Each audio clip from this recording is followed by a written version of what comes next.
میرا نام نور ہے۔ میں لاہور کے ایک چھوٹے سے محلے کی رہنے والی ایک سادہ سی لڑکی ہوں۔ میری زندگی ہمیشہ سے بہت سادہ رہی ہے، نہ کوئی بڑی خواہشیں نہ بڑے خواب، بس ایک چھوٹا سا گھر، اپنے والدین کی محبت اور سکون ہی میری دنیا تھی۔ میرے والد ایک چھوٹی سی دکان چلاتے تھے اور میری والدہ گھر سنبھالتی تھیں۔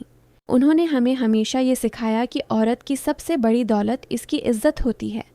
اگر عزت چلی گئی تو دنیا کی کوئی بھی چیز اس کا بدل نہیں بن سکتی۔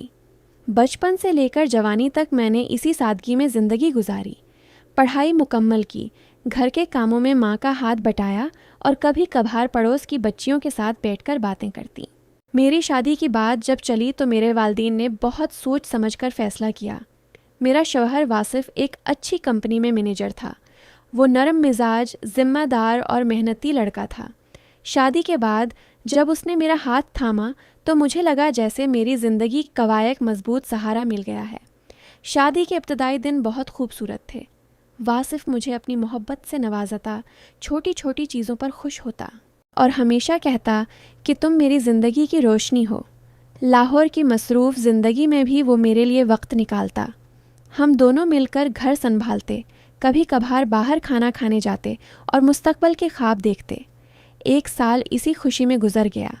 پھر واصف نے مجھے بتایا کہ اس کی کمپنی میں ترقی کا موقع ہے، لیکن اس کے لیے اسے اپنے باس کے ساتھ اچھے تعلقات رکھنے ہوں گے۔ میں نے اس کی بات سنی اور دل سے دعا کی کہ سب کچھ ٹھیک ہو جائے۔ ایک دن واصف نے گھر پر ڈنر کا اہتمام کیا۔ اس کے باس جناب حمید صاحب کو بلایا گیا تھا۔ میں نے پورا دن تیاری میں گزارا، کھانا بنایا، گھر کو خوبصورت بنایا اور خود بھی ایک سادہ مگر خوبصورت لباس پہنا۔ جب حمید صاحب آئے تو واصف نے تعارف کرایا۔ وہ ایک با اثر اور دولت مند شخص لگتے تھے۔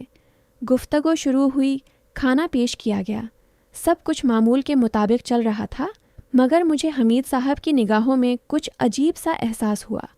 وہ نگاہیں عام نہیں تھیں، ان میں ایک ایسی چیز تھی جس نے میرے دل میں بے چینی پیدا کر دی۔ میں نے فوراً نظر جھکا لی اور دل ہی دل میں سوچا کہ شاید یہ میرا وہم ہے۔ ڈنر ختم ہوا، وہ چلے گئے۔ واصف خوش تھا کہ سب اچھا گزرا۔ میں نے اسے کچھ نہیں بتایا کیونکہ میں نہیں چاہتی تھی کہ وہ بے وجہ پریشان ہو، مگر اس رات میرے دل میں ایک عجب خوف بیٹھ گیا۔ چند دن بعد واصف کو آفیشل کام سے کراچی جانا پڑا۔ وہ صبح سویرے نکل گئے۔ گھر میں اکیلی تھی۔ شام کو اچانک دروازے پر دستک ہوئی۔ میں نے دروازہ کھولا تو سامنے حمید صاحب کھڑے تھے۔ میرا دل دھک سے رہ گیا۔ وہ مسکراتے ہوئے اندر آ گئے اور کہنے لگے کہ واصف نے انہیں گھر کا پتہ دیا تھا۔ میں نے انہیں روکنے کی کوشش کی، مگر وہ بڑھ چڑھ کر بات کرنے لگے۔ ان کی باتیں عجیب ہوتی جا رہی تھیں۔ وہ مجھے اپنے قریب لانے کی کوشش کر رہے تھے اور کہہ رہے تھے کہ اگر میں نے ان کی بات مان لی تو واصف کی ترقی یقینی ہے۔ میں سہم گئی۔ میری آنکھوں میں آنسو آ گئے، مگر میں نے ہمت جمع کی۔ میں نے انہیں سمجھانے کی کوشش کی کہ یہ غلط ہے۔ وہ ہنستے ہوئے کہنے لگے کہ آج کل کی دنیا میں یہ سب عام ہے۔ میں نے ان کی بات کا سختی سے انکار کر دیا۔ وہ غصے میں آ گئے اور دھمکی دینے لگے کہ اگر میں نے ان کی بات نہیں مانی تو وہ واصف کو نوکری سے نکال دیں گے۔ وہ لمحہ میرے لیے زندگی کا سب سے مشکل لمحہ تھا۔ ایک طرف میری شادی شدہ زندگی، واصف کی محنت، ہمارا گھر، دوسری طرف میری عزت۔ میں اندر سے ٹوٹ رہی تھی، مگر اچانک مجھے اپنی والدہ کی باتیں یاد آ گئیں۔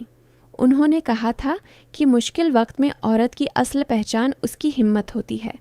میں نے دل میں طاقت محسوس کی۔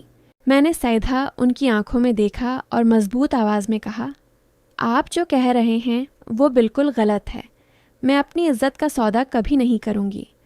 حمید صاحب کا چہرہ سرخ ہو گیا۔